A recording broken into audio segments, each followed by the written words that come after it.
मैं यहाँ 5 करोड़ का फंड अनाउंस करता हूँ। देव इंदिरा जी असेस करेंगे। This is amazing. This is life changing. This is life changing. Lalit ji बोल रहे हैं कि मैं 5 करोड़ रुपया आप में से किसी पे भी इन्वेस्ट करने को डिवाइड करके अलग अलग लोगों में तैयार हूं। अगर आपको प्रोजेक्ट बनाना है, पर्सनालिटी नहीं, तो क्या किया जाए, टेक्नोलॉजी का इस्तेमाल कैसे किया जाता है, कैसे बिल्ड किया जाता है। आज मैं आपको मिलवाने वाला हूं एक खास शख्सियत से जिनका दर्जी का काम था, टेलर का दुकान था, छोटा सा। जब ये बोलेंगे ना तो आपको मजा आएगा। सुनना चाहेंगे? उनकी स्टोरी कि कैसे उन्होंने टेक्नोलॉजी बिल्ड करके ऑर्गेनाइजेशन को स्केल अप किया, उनकी स्टोरी कि कैसे उन्होंने समय से ERPs को तैयार किया। I am here is what I am introducing to you mister Lalit Agarwal, chairman V Mart. So please come on this stage. Welcome in mister Lalit Agarwal. आइए सर, आइए। आई एम गेटिंग गूज़बम्प्स, मेरे रोंगटे खड़े हो गए हैं। Look at that positive energy, look at the energy that you have created. छोटी सी कहानी है। 2003 में वी-मार्ट की स्थापना हुई, मैंने अपना स्टोर बनाया। 2008 में हमारे पास आदित्य बिरला आया और वो हमारी कंपनी में इन्वेस्ट किया। उनको लेके आके हम इमीडिएटली ग्रो किए।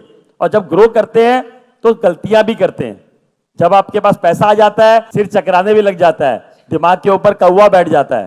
क्या बोलते हैं, दिमाग पे कौवा बैठ जाता है कि सोच हो जाती है कि हम जो कर रहे हैं वो अच्छा ही कर रहे हैं, सब सही कर रहे हैं। तो उस समय बहुत तेजी से हमने पैसे आए थे, बहुत तेजी से दुकानें खोली, लेफ्ट राइट डिसीजन लिया। बॉम्बे में जाके दुकान खोल दी, कोल्हापुर में जाके दुकान खोल दी, कोई इधर ईस्ट में जाके दुकान खोल दी। तो वो अलग अलग साइज की दुकानें खोल दी, अलग अलग तरीके का सामान उसमें रखने लग गए। तो उससे हमें 2009-10 जब लीमैन ब्रदर की क्राइसिस हुई, उस समय जब खराब समय आया, उस समय हमारी प्रॉफिटेबिलिटी टैंक कर गई। हम उतना रिटर्न जो जनरेट कर रहे थे वो जनरेट नहीं कर पाए।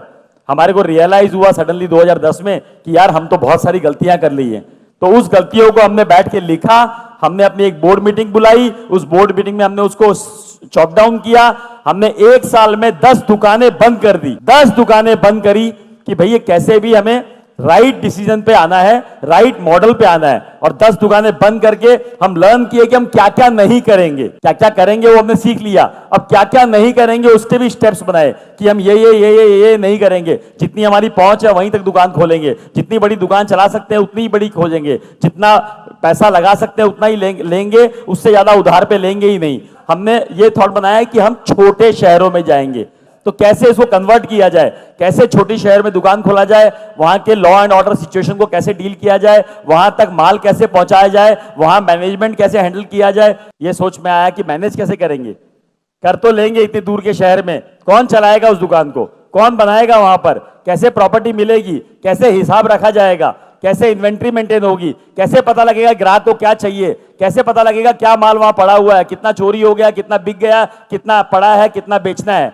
ये सारे सवाल आए। उन सारे सवालों का जवाब खोजने की कोशिश की गई कि कैसे उस जवाब का सवाल खोजा जाए।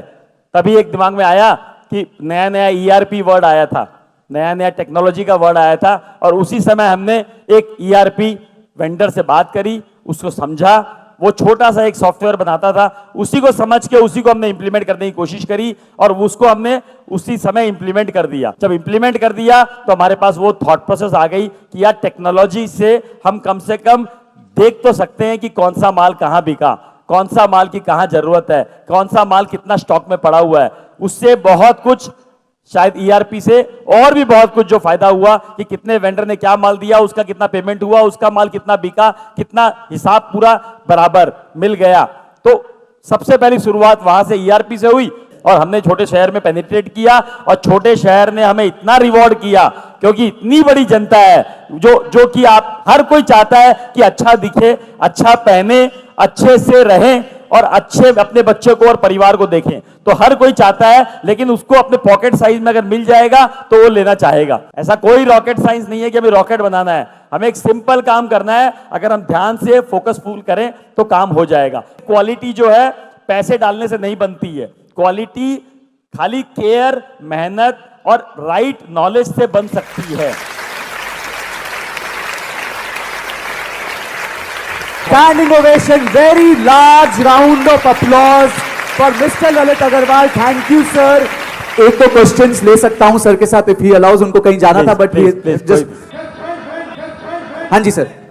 जब बात आती है वेंडर की, वेंडर कहते हैं मेरे को 5 रुपए सस्ता चाहिए, ये आदमी 5 रुपए सस्ता दे रहा है सर, उसमें हम आके फंस जाते हैं रेड ओशियन में। हम नया प्रोडक्ट लॉन्च करते हैं, कल को वो नहीं बिकता तो हमारा बड़ा लॉस होके बैठ जाता है। हमें शहद बनना है, मधुमक्खी अपने आप आएगी। कोई ना कोई गैप है, कोई ना कोई चीज आपको डालनी पड़ेगी जिससे वो चीज चमक के बाहर निकले। जब जो लोग अपने आप भिनभिनाए आपके अराउंड, अपने आप बोले कि मैं कपड़ा आप ही का लूंगा, मैं माल आप ही का लूंगा, वो तो प्रोडक्ट, उसकी सर्विसेज, आपके व्यवहार, आपके आचरण, आपका तरीका में क्रिएट करना पड़ेगा। और यही सब आप लर्न करके जाओगे यहाँ।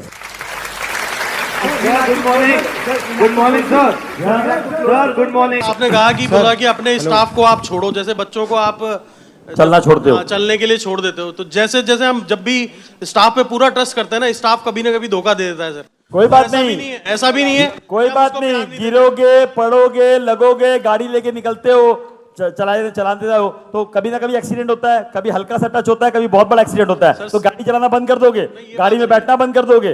तो ये विश्वास के साथ ही चलना पड़ेगा कि जीवन में निकले हैं तो कुछ ना कुछ होगा, कुछ ना कुछ होगा। उस होने के सदमे से हम बैठ नहीं जाएंगे।